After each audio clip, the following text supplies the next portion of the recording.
Hijack returned this week with the second episode of the new season, and that ending was definitely building the tension as it led to what could be an explosive start to episode 3. With Sam Nelson's identity being revealed and us actually finding out why it is that he's hijacked the train. Did he actually have a bomb in that briefcase, or was it all just one big decoy?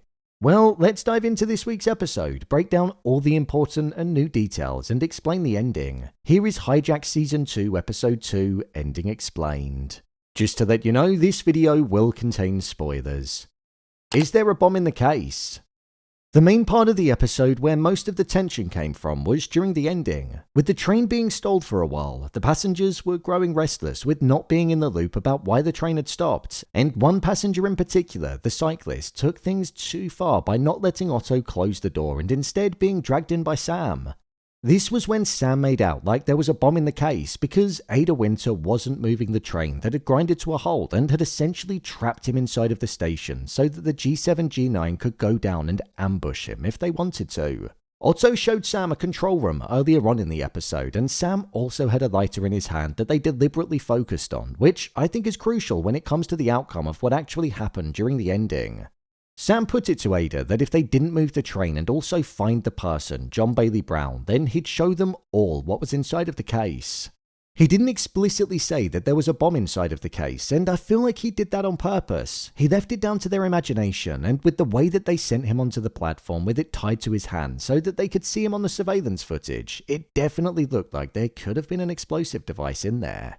With the station manager stumbling across him, as G7 G9 got closer, they evacuated her, and as Sam Nelson then did the 45-second countdown, the camera lost signal and everybody in the control room was confused and believed that he'd caused an explosion to go off. Personally, I don't think there was a bomb in that case. It's almost as if the show wants to make us think that Sam being on board that plane has basically turned him into an obsessed psychopath where he almost wants to get revenge for what happened when he was up there. But I don't think that's the case at all. I don't think Sam has any intentions of harming any of the passengers, as he knows what it's like to be in the position that they're in.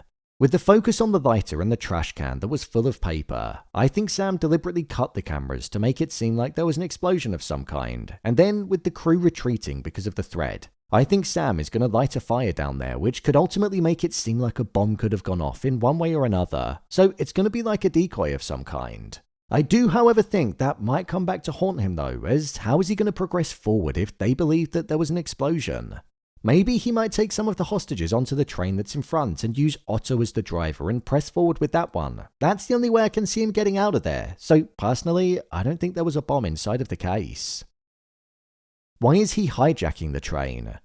During this episode, we found out why it was that Sam Nelson hijacked the train, and it turned out that the reason as to why he was holding it up was because he was after the man called John Bailey Brown, the person that was the leader and was responsible for the hijacking of the Kingdom Airlines plane that occurred in Season 1 of the show. Sam Nelson had intel that he was in Germany, and Olivia wanted to pass that intel over to Arnold Goth, who was from the German Federal Office of Justice, but as we saw, he wanted nothing to do with it. The fact that Sam Nelson didn't attend the meeting that they were supposed to have caused him to take offense, so that was one reason as to why he didn't take the papers. With Sam actually making contact with the control center and him taking the train down a tunnel that was abandoned 20 years ago so that it would essentially go offline and no longer be able to be tracked by the control room. He wanted to be invisible so that he'd have the most leverage possible when it came to putting his demands to the head of the police, Ada Winter. We last saw John Bailey Brown in Season 1 of the show when he was released from the prison in the UK after successfully blackmailing the government by holding up the plane. So with him being spotted in Germany, it seems like Sam, whilst not necessarily being somebody that's lost his mind, I think he simply has a desire to find him so that he can bring him to justice. What's going on with Marsha?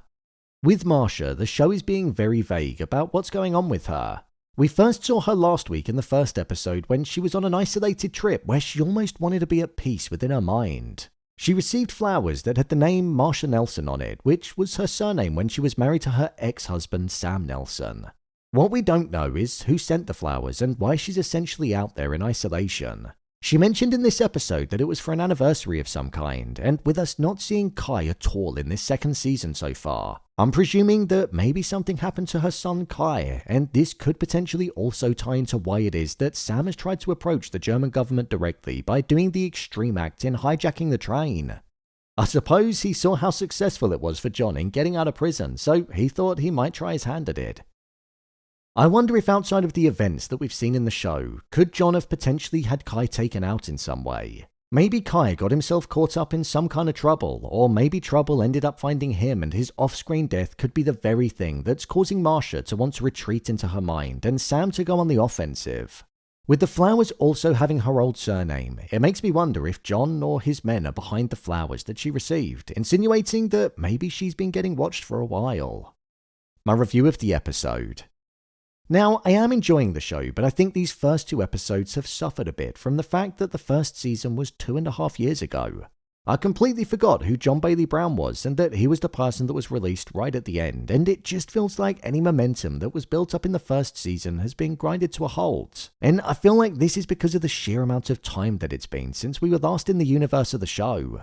The thing that I'm also struggling with is truly understanding why Sam Nelson has gone to the extremity of hijacking a train to get the attention of the German government. When we last saw him during the season 1 finale, he didn't seem disheveled and his mental state seemed to be in an okay state, all things considered. But now he's acting very suspicious and he seems like a completely different character. The lack of clarity that the show is giving is a bit frustrating because they're almost assuming that we remember everything and like it wasn't really that long ago.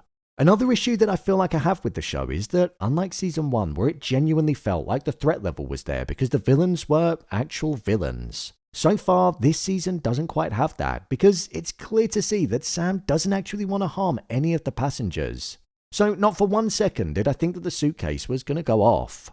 When it comes to Idris Elba's performance in the show, to be honest, it's okay. I feel like it could potentially be better, but I just don't feel like we're really getting the most out of Idris Elba at the moment. Again, I don't know whether it's down to the secrecy and the vagueness that the show's giving us with Sam Nelson and the state of mind that he's in, so that's something that I hope improves over the coming weeks.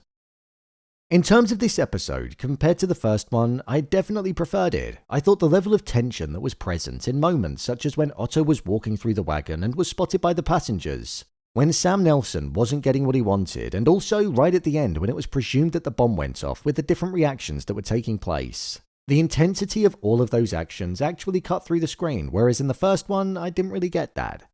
Honestly, I think this show has a lot of legwork to do in order to get the audience on side for this season, just simply because it's been such a long time.